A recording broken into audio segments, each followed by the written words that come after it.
নমস্কার, আমি দীপান্বিতা আবারও একটি রেসিপি নিয়ে হাজির হলাম আপনাদের কাছে। আজকের রেসিপি দুধ মুরগি বা ক্ষীরোদ মুরগিও বলতে পারেন। এটি বানানোর জন্য প্রথমে 1 কিলো চিকেনকে ভালোভাবে ধুয়ে বেছে নিয়ে তার মধ্যে স্বাদ অনুসারে নুনটা যোগ করে দিলাম। তারপর দিলাম হাফ কাপ টক দই, ওই 100 গ্রাম মতন টক দই যোগ করে দিয়ে ভালোভাবে প্রতিটা চিকেনের গায়ে দই এবং নুনটাকে মিশিয়ে নেওয়ার পর একটা ঢাকনা লাগিয়ে দিলাম এবং একধারে রেখে দিলাম আধ ঘন্টা ম্যারিনেট হবার জন্য।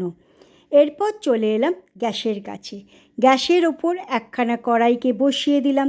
কড়াইটা বসিয়ে দেওয়ার পর গ্যাসের আগুনটাকেও জ্বেলে দিলাম। এরপর তার মধ্যে দিলাম 1 কাপ, এখানে আমি কফি মাগের 1 কাপ কিন্তু আমি দুধটা দিয়েছিলাম, অর্থাৎ 180 ml দুধটা দিয়েছিলাম। তার মধ্যে দিলাম 8-10 খানা কাজু বাদাম। একটা বড় সাইজের পেঁয়াজকে ছোট ছোট টুকরো করে কেটে নিয়ে তার মধ্যে যোগ করে দিয়ে ভালোভাবে সেটা দুধের সাথে মিশিয়ে নিলাম।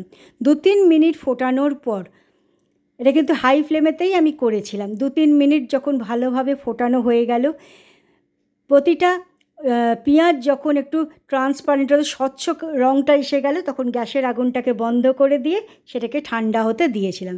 ঠান্ডা হয়ে যাবার পর মিক্সিং জারের মধ্যে সম্পূর্ণ ওই দুধ, পেঁয়াজ, কাজু বাদামকে ঢেলে নিয়ে ভালোভাবে বেটে নিলাম। আমাদের পেস্টটা তৈরি হয়ে গেছে। আবারও কড়াটাকে গ্যাসের আগুনে চড়িয়ে দিলাম। এরপর তাতে দিলাম 2টো ড্রাই শুকনো লঙ্কা, লাল শুকনো লঙ্কা দিলাম। তাকে 2-3 মিনিট হাই ফ্লেমে ভালোভাবে ড্রাই রোস্ট করে নিয়েছিলাম। আমার কাছে আসলে ওই ঝাল লাল লঙ্কাটা ছিল না, সেই জন্য শুকনো লঙ্কাটা আমি রোস্ট করে গুঁড়ো করে নিয়েছিলাম। এবার তেল দিয়ে দিলাম, ওই সাদা তেল 2-3 টেবিল স্পুন মতন। আমি এখানে কিন্তু সানফ্লাওয়ার অয়েলটাই ব্যবহার করেছি। এরপর 2 টেবিল স্পুন ঘিও যোগ করে দিয়ে 2 ইঞ্চির একটা ডালচিনি, 4-5 খানা লবঙ্গ আর 2-3টে ওই ছোটো এলাচ যোগ করে দিলাম। আমাদের এই রোস্টটাও ঠান্ডা হয়ে গেছে।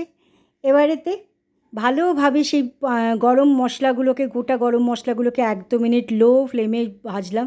যখন তার থেকে একটা মিষ্টি গন্ধ বেরিয়ে চলে এলো, তখন তার মধ্যে যোগ করলাম আর একটা বড় সাইজের লাচ্ছা করে কাটা পেঁয়াজকে। পেঁয়াজটাকে 5 থেকে 6 মিনিট হাই ফ্লেমে ভেজেছিলাম। এই পেঁয়াজটাতে একটা লাল রং আসবে, একেবারে বেরেস্তা বানানো না। এদিকে শুকনো লঙ্কাটাকে হাতের সাহায্যে ক্রাশ করে আমি নিয়েছিলাম। 5-6 মিনিট বাদে যেই লাল লাল একটু রং ধরে এলো পেঁয়াজে, সাথে সাথে এর মধ্যে 2 টেবিল স্পুন ওই আদা রসুন বাটা যোগ করে দিয়ে 1-2 মিনিট ভালোভাবে সেটাকে পেঁয়াজের সঙ্গে কষিয়ে নিলাম, যাতে ওই আদা রসুন বাটার গন্ধটা না থাকে।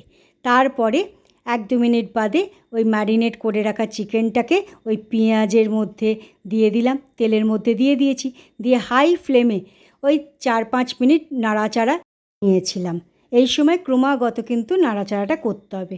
এরপর 1 টিস্পুন চিনি আর সেই গুঁড়ো করে রাখা শুকনো লঙ্কাটা এবং তার সঙ্গে 1/2 টিস্পুন এখানে কাশ্মীরি লাল লঙ্কার গুঁড়োটা আমি দিয়েছি, দিয়ে ভালোভাবে মুরগির গায়ে মিশিয়ে নিয়ে একটা ঢাকনা লাগিয়ে দিলাম 10-15 মিনিটের জন্য।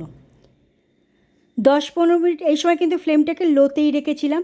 10-15 মিনিট বাদে ঢাকনাটাকে তুলে নিয়ে আবারও কিছুটা কষিয়ে নেওয়ার পর ভালোভাবে নাড়াচাড়াটা করে নিলাম। নিয়ে যে দুধ, পেঁয়াজ দিয়ে একখানা পেস্ট তৈরি করে রেখেছিলাম কাজু বাদাম দিয়ে, সেটাকে ঢেলে দিলাম। দিয়ে আবারও কিছুক্ষণ সেটাকে গ্রেভির সাথে, মুরগির সাথে ভালোভাবে মিশিয়ে নিলাম। নিয়ে এবারে ঢাকনাটা লাগিয়ে দিলাম প্রায় 20-25 মিনিটের জন্য। ফ্লেমটাকে কিন্তু অবশ্যই লোতে রাখবেন। 20-25 মিনিট বাদে ঢাকনাটাকে তুলে নিয়ে আবারও কিছুটা কষিয়ে নিলাম, নিয়ে ভালো করে সেটাকে ফুটতে দিলাম 2-3 মিনিটের জন্য। ভালোভাবে ফুটে ওঠার পর 1 টিস্পুন সেখানে গরম মশলা পাউডারটা আমি যোগ করে দিয়ে আবারও কিছুটা নাড়াচাড়া করে নিলাম গ্রেভির সাথে। এরপর গ্যাসের আগুনটাকে বন্ধ করে দিয়ে একটা ঢাকা লাগিয়ে দিলাম 5-6 মিনিটের জন্য। আমাদের দুধ চিকেন বা ক্ষীরোদ চিকেনটা তৈরি হয়ে গেল। আজকের রেসিপিটা কেমন লাগলো তা অবশ্যই জানাবেন। ধন্যবাদ।